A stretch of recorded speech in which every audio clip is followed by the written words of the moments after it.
Yaxın Şərqdə gərginlik yeni mərhələyə keçib. Amerika və İran arasında qarşılıqlı ittihamlar fonunda Hörmüz boğazı ətrafında hərbi insidentlər baş verib. İranın cənubunda yerləşən Sirik şəhəri yaxınlığındakı Tahrir limanı istiqamətində güclü partlayışlar qeydə alınıb. Amerika Mərkəzi Komandanlığının yaydığı məlumata görə Amerika ordusu İrana qarşı hava zərbəsi endirib. Vaşinqton qeyd edir ki, bu əməliyyat Hörmüz boğazından keçən ticarət gəmisinə edilən hücuma cavab olaraq həyata keçirilib.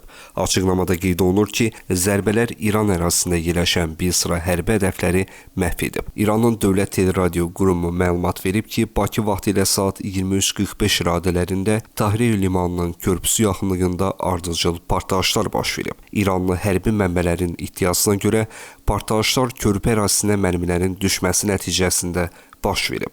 Məlumata əsasən, hadisədən bir neçə saat əvvəl İran hərbiçiləri Hörmüz boğazında qayda pozan gəmilər adlandırdıqları hədəflərə xəbərdarlıq atəşi açıb. Bundan əlavə, Kirpan bölgəsindən boğaz istiqamətində 2 xəbərdarlıq raketi buraxıldığı deyilir. İran İnqilab Keşikçiləri Korpusu isə bəyan edib ki, regionda yerləşən Amerika hərbi obyektlərinə zərbə endirilib. Qurumun açıqlamasında Amerika öhdəliklərini pozmaqda ittiham olunur və son hadisələrin İsrailin Cənubi Livanda atəşkəsi pozmasından sonra baş verdiyi iddia edilir. Sepah həmçinin Sirik adası istiqamətində Amerika qüvvələrinin hücumunun dəf edildiyini qeyd edərək bu hücumun cavabsız qalmayacağını və cavab zərbələrinin dağıdıcı olacağını bəyan edib. Bölgədə vəziyyət gərgin olaraq qalır və hadisələrin inkişafı beynəlxalq ictimai tərəfindən diqqətlə izlənir.